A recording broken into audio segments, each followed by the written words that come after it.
to kind of start, here we go. All right.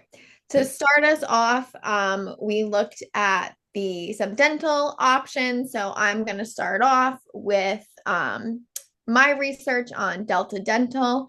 So Delta Dental offers many benefit options for different group sizes, anything from small business to large corporation.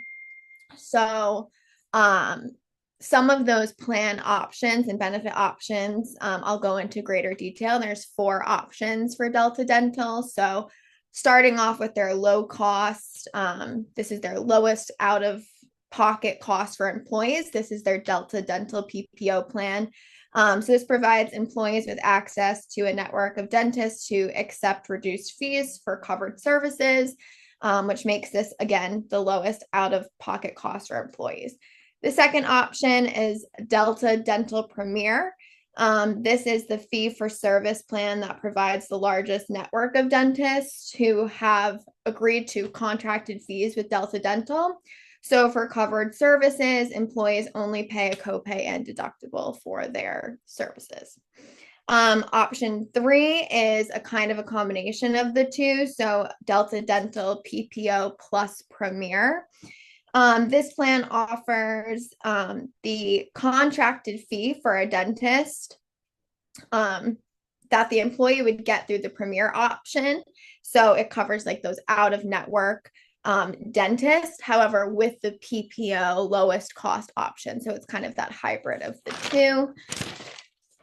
The fourth option is Delta Care USA. This is an HMO option. This plan offers low cost dental coverage with the focus on preventative care. So employees can choose, again, from a network of dentists to manage their needs with minimal or no co-payments per preventative care. Then to just jump back into some customer feedback and their overall value proposition, customers say that really have general good feedback regarding Delta Dental.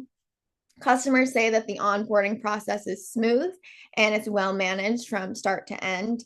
Customers are happy with Delta Dental's large network of dentists, and a 2023 survey showed that patients generally rate their experience with Delta Dental highly, with an average score of 9.5 out of 10.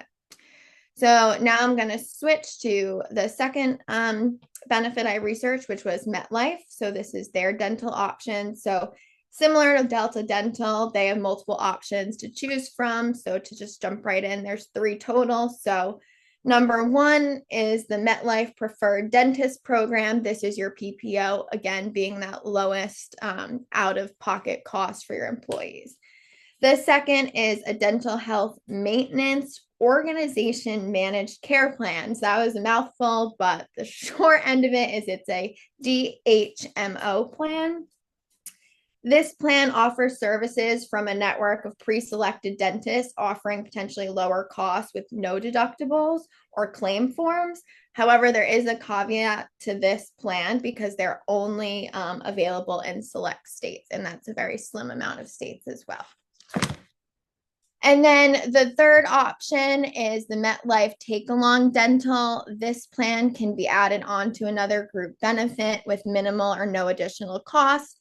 And it gives employees a larger network of dentists to choose from and specialists, which can potentially lower that out of cost, for employees. This is kind of similar to that Delta Dental option with kind of a hybrid of their plans. However, the customer feedback on MetLife has a more negative tone to it. Clients say that both on the provider side and like the employee experience side, that there's frustration regarding the claim denials and the overall claim processing. And that just overall, there's a lack of communication and transparency from MetLife, and that there's a very difficult customer service thing to get in touch with. So that is my spiel on some dental options. Great. Thanks, Bri. I'm going to take over regarding the group marketplace study for vision benefits. So some of these companies include VSP, iMed, and Guardian. So our goal for this assignment is to select the plan that offers the best combination with the factors of coverage, value, added services, and then the cost for our employees. And then just for a marketplace overview on the following companies, for VSP, they are an industry leader with a large network and stronger member satisfaction. And then iMed, there are competitive pricings, broad retail networks, including LensCrafters and Pearle Vision for those vendors. And then for Guardian, we have flexible plan options and regional strength and customer service focus there. And then VSP is widely recognized as the industry leader, but they do also have extensive provider network and high member satisfaction. And then iMed is more known for competitive pricing and access to popular retail chains, like I mentioned previously. And then Guardian provides flexible plan options with a focus on personalized customer member service. And then for the product differences, I'll start first with VSP. For eye exam coverage, they have comprehensive plan there. And then for a frames allowance, it's $150. And then lens options are wide range plan. Contacts coverage are included. And then their frequency limits are every 12 months there. And then for iMed, regarding eye exam coverage, that is comprehensive as well, similar to VSP. The frame allowance is different though. There's $130 there for frame allowance.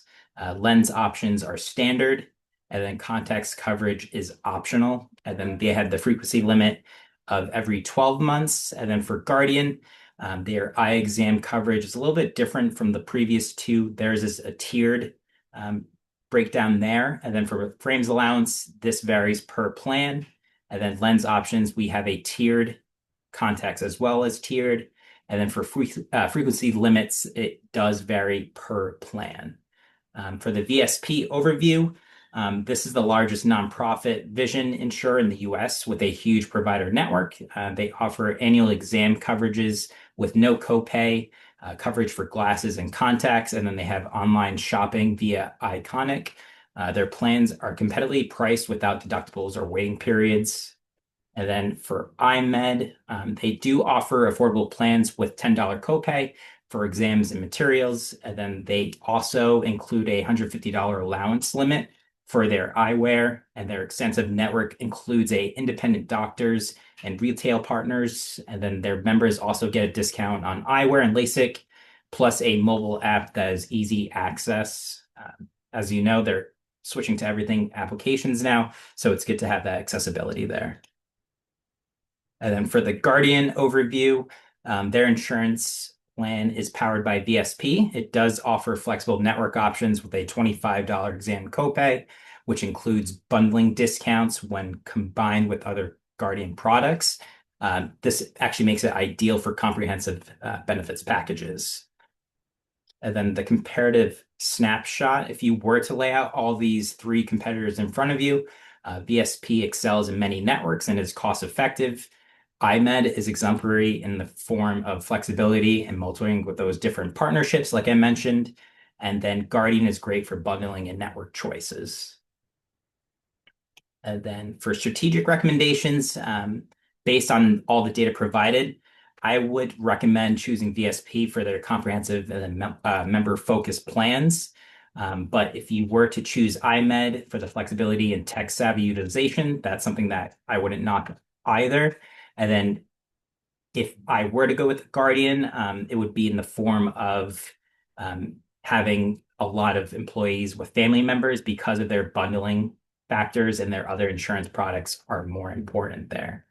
And then for cost impact and value added services, centering on that cost side, again, VSP has no deductibles and offers online access. iMed focuses on the transparent pricing with member discounts and application accessibility. And then Guardian provides bundling savings and network flexibility.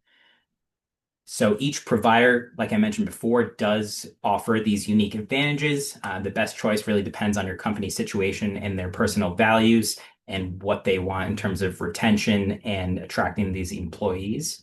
And then this includes cost control, network access, member perks or bundling for opportunities for larger families. So in summation, I would do what's best for your company and your employees and see how you can attract these candidates and retain your current workforce. So that's it from the vision side. I will pass it to Brendan for the finishing touches on dental. Yeah, so I'll conclude. I took the remaining two dental insurances, which was United Concordia and United Healthcare. So I'll start off with like a little overview first. United Concordia is primarily a dental insurance provider. It's known for like helping military families, and I think that they do that through TRICARE. It's a dental program, and they also do like they offer employee sponsored dental plans. Um, in terms of United Healthcare, on the other hand, is like a full service health insurance or health insurer. So they'll cover medical, dental, vision, and I think pharmaceutical. Um, but they have a strong focus in Medicare Advantage plans, and then they also help with like wellness programs as well. Um, I think they have a partner company with my notes here. They have a company partner with United Health Group, which helps them a lot. So they reach over, I think, 50 million members, and as adverse to United Concordia, which is only over 10 million, just only being because it's only a dental insurance provider.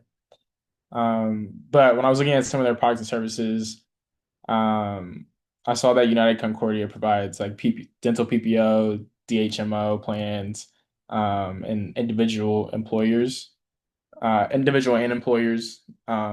plans. And then the TRICARE dental program is just only for the military families. And then they also have a wellness program called Smile for Health. This adds like extra coverage for chronic conditions and like pregnancy. So, I mean, if you're going through either one of those, it's probably the better plan for that. They also have like a mobile app called Teledentistry. They give you access and even like a dental discount plan called iDental. United Healthcare is a lot more broad. They have Medicare Advantage plans that often like include hospital, medical, dental, and I think prescription coverage. Um, Through the use of their U card, which like combines your ID, rewards card, your OTC shopping, and then bill payment as well, all in one. Their pharmacy benefits through Optum RX, so just for your prescriptions. They have virtual care, and then their wellness programs with like gym access and like healthy food credits. So you can get points for that, which takes off a little bit of money when you go back to your plan or using your U card. Um, some of the customer feedback was a little up and down for both. Concordia, I think a lot of people liked United Concordia just because of its military benefits.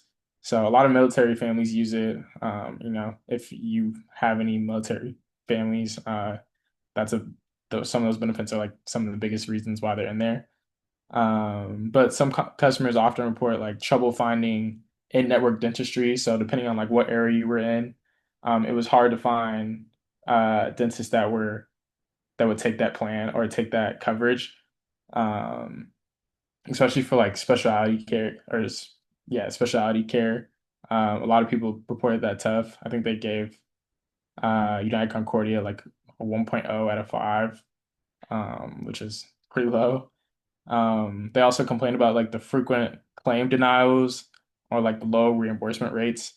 One person said I had to drive over 100 miles just to find an oral surgeon that was in network, which nobody wants to do that on a random Tuesday that you have an appointment or anything like that. So that was a big problem. And then for United Healthcare, they got a little bit more positive feedback just because I think they're more universal, especially using like their U card program. Um, a lot of people said they love the U card. They were able to shop for groceries, get discounts, and even like pay for utility bills. But others say the billing can be like confusing, and that the U card doesn't work at all retailers. So you have to find a specific retailer in your area, which is also another complaint, just because not a lot of retailers use that. So that was one of the complaints, but I think they had a 3.0 out of 5 rating. So when I go and look at like the value proposition and kind of my own recommendation, I would say like it depends what you're looking for. If you want dental only care, especially for like military and employer based plans, I would go with United Concordia, just because it offers a more targeted service with a wellness focus, and you'll probably be more likely to find uh, a a place that will take that instead of a more generalized insurance. Oops, sorry.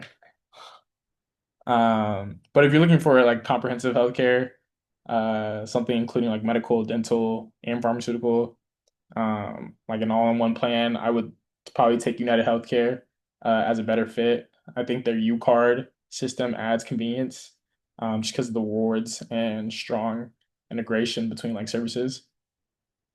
In conclusion, I would say United Concordia is a specialist in dental insurance with a strong presence in the military, community, and wellness focused care.